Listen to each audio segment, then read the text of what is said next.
Hello everyone. Welcome back to this new video related to the formation of SOP. SOP एक ऐसा task है ना जिसमें सबसे ज़्यादा दिमाग खराब होता है, क्योंकि कुछ एजेंट्स एसओपी तो खुद बना लेते हैं, बट जौन से एजेंट्स एसओपी स्टूडेंट को लिखने के लिए देते हैं, वहां पर स्टूडेंट ये सोचता है मैंने तो किसी की भी एसओपी बनाई नहीं, तो मुझे कैसे पता लग। एक पेज सा पकड़ा देंगे कि हाँ ये फॉर्मेट है और आपको इसको कॉपी करके खुद पैराग्राफ्स लिखने हैं, ये सारी इंफॉर्मेशन लिखनी है और बस। इस वीडियो में यही सारे फॉर्मेट के बारे में आपको एक्सप्लेन करूंगा और आई थिंक ये वीडियो आपके लिए इंफॉर्मेटिव है। So let's start this video.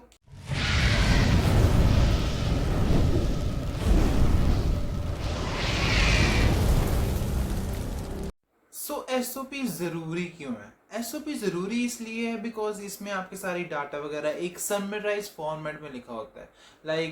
आपको इतने सारे डॉक्यूमेंट नहीं पकड़ाने पड़ते। आपको अगर आपकी एक एसओपी पढ़ ले, बंदा पहचान जाता है कि आपका क्या क्वालिटी है, आपकी ये क्वालिफिकेशन है, आपकी स्टडीज ये है। और अगर आपको एक ही पेज पर ये सारी, एक या दो पेजेस पर ये सारी इन्फॉर्मेशन मिल जाएंगी तो ऑब्वियसली आपके लिए भी आसानी होगी ना पढ़ने के लिए। आपका पर्पस क्या है? आप बाहर जाना चाहते हो तो स्टडी पे ही जाओगे ऑब्वियसली। आपका पर्पस क्या है? वहाँ पे स्टडी करोगे, पीआर लोगे या कुछ जो भी है, वो सारी इन्फॉर्मेशन इसमें लिखी होती है। पर्टिकुलरली इसमें मैं आपको 6 पार्ट्स में उसको डिवाइड करूंगा। सबसे पहला पार्ट होगा आपकी इंट्रोडक्शन, वो बताऊंगा क्या कि स्टेप बाय स्टेप कैसे कंप्लीट करना है उसके साथ। सेकेंड स्टेप होगा आपका प्रोग्राम, कैसा प्रोग्राम है जो आपने चूज किया है। और थर्ड होगा आपका स्टेप, कौन सा कॉलेज आप जो चूज कर रहे हो वो क्यों चूज कर रहे हो, why are you choosing that college.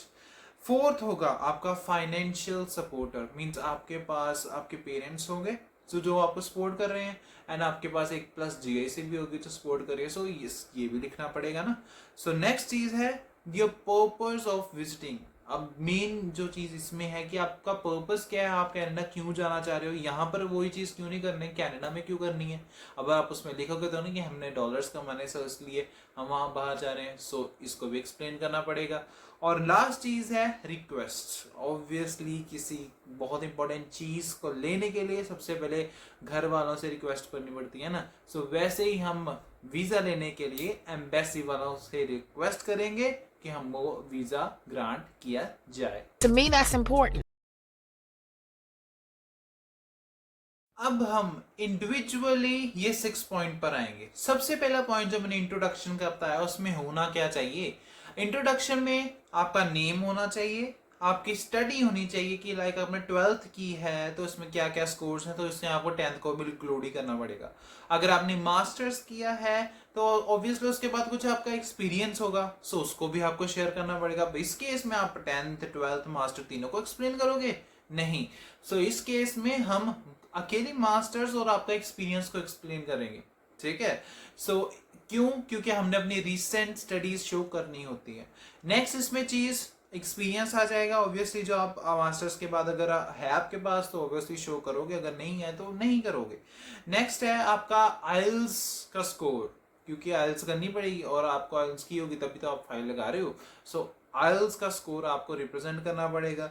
और पर्टिकुलरली अगर आप ओवरऑल कर रहे हो तो साथ में दूसरे भी कर दो, आपके लिए बेनिफिट ही हो जाएगा। नेक्स्ट चीज है कि एक्स्ट्रा करिकुलर एक्टिविटी जो आपकी करेक्टर के बारे में पॉजिटिव एटीट्यूड छोड़े कि हाँ आपके करेक्टर्स अच्छे वाले जो हैं वो ये हैं, आप बहुत ज़्यादा हेल्पफुल हो, काइंड ऑफ हार्ड वर्किंग हो, वहाँ पे इसलिए आप एग्जिस्ट कर सकते हो। ये 2-3 करेक्टरिस्टिक हमने वहाँ पे लिखने होते हैं।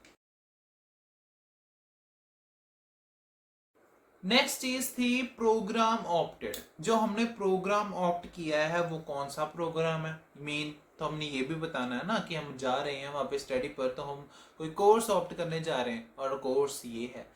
इस पैराग्राफ में आपने अपने कोर्स का नाम, आपकी फील्ड के साथ ये कोर्स कैसे लिंक होता है उसके रीजन, और इसकी सारी एक्सप्लेनेशन अराउंड 4 to 5 लाइंस में खत्म कर देनी। इतनी ज्यादा लंबी नहीं करनी कि लाइक पूरा एक पेज ही भर दिया इसके ऊपर। नेक्स्ट चीज है प्रोग्राम ओवरव्यू। अब पहले में तो बताया कि ये कोर्स है और इसलिए मैंने इसको ऐसे इंटरेस्ट था मेरा और ऐसे इसको इसलिए मैंने चूज किया है। अब इसमें बताऊंगा, इस अगले पॉइंट में प्रोग्राम ओवरव्यू में ये बताऊंगा कि जो मैंने कोर्स सिलेक्ट किया है वो है क्या कोर्स। अगर मैं कोई भी कोर्स में जा रहा हूँ तो उसकी क्या स्टडी है, ठीक है, किसके रिलेटेड है, उसके बाद कैसी जॉब्स हो सकती हैं, तो ये चीज़ें सारी एक्सप्लेन में मैं अब अराउंड 3 to 4 लाइन या 5 लाइन्स में एक्सप्लेन कर। नेक्स्ट है कि आपने जो सा कॉलेज चूज किया है उसकी सारा जो ग्रंथ हमने इसके अंदर लिखना होता है, कि इतना भी बड़ा मत लिख देना।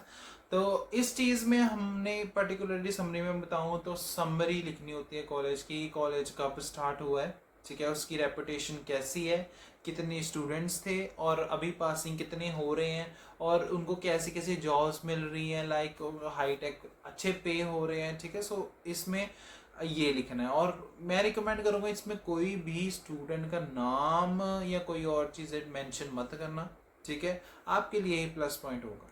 That's why it's so important. It separates us from them.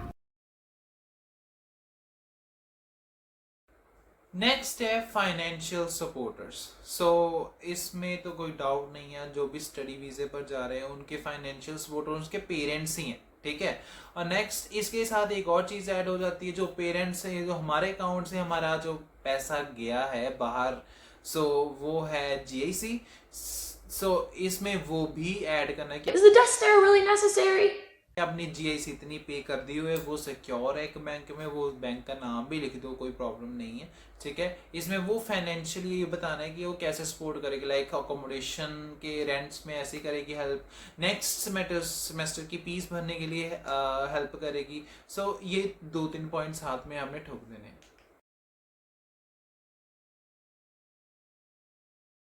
अगले में है कि और पर्पस ऑफ विजिट, आपका विजिट करोगे तो क्या पर्पस है, तो ऑब्वियसली स्टडी वालों का स्टडी पर्पस है, विजिटर वालों को विजिटर पर्पस है, तो आपको ये चीज़ बतानी तो पड़ेगी ना उसको। सो इस केस में अगर आप एक्सप्लेन में थोड़ा 2-3 पॉइंट्स, अगर आप इस पॉइंट को स्किप भी करना चाहो तो कर सकते हो, वैसे तो इस कोई ज़्यादा सिग्निफिकेंस नहीं है, जो इम्पोर्टेंट थे वो ऊपर आ चुके हैं। सो लास्ट में हमने क्या करना है, फरियाद करनी है वो भगवान से जिसने हमारा वीज़ा देना है। सो ऑब्वियसली इनडायरेक्टली हमने रिक्वेस्ट करनी है उस बंदे से, ठीक है, मन ही मन की बात।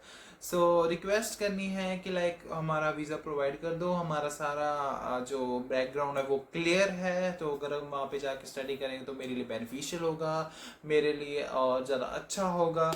इस केस में हमने वो भी रिप्रेजेंट कर देना साथ में कि लाइक हम कोर्स करके वापस आ जाएंगे, हम वहाँ पर पीआर नहीं लेंगे, बिकॉज ये लिखना ज़्यादा जरूरी, ज़्यादातर ही वीज़ा इसी के लिए रिजेक्ट होते हैं, ये रीज़न लिखा होता है कि आप वहाँ पर पक्के होने के लिए जा रहे हो, ना कि स्टडी के लिए। सो इसलिए ज़्यादातर वीज़ा रिजेक्ट होते हैं, तो ये लिखना ज़रूरी है, ध्यान रखना इसका। अगर आपको मेरी वीडियोस अच्छी लग रही हैं तो प्लीज़ इनको सब्सक्राइब एंड कमेंट ज़रूर कर दिया करो, लाइक के साथ साथ भूल मत जाना, बिकॉज आपके कमेंट्स ही मेरी मोटिवेशन है। इससे मेरे को पता लगता है कि क्या मैं थोड़ा बेटर हो रहा हूँ या नहीं। अगर नहीं तो प्लीज़ कमेंट करके मेरी मिस्टेक्स ज़रूर रिप्रेजेंट कर देना, so that I can improve that in my next video. So for that's the end of this video, and please stay tuned on my channel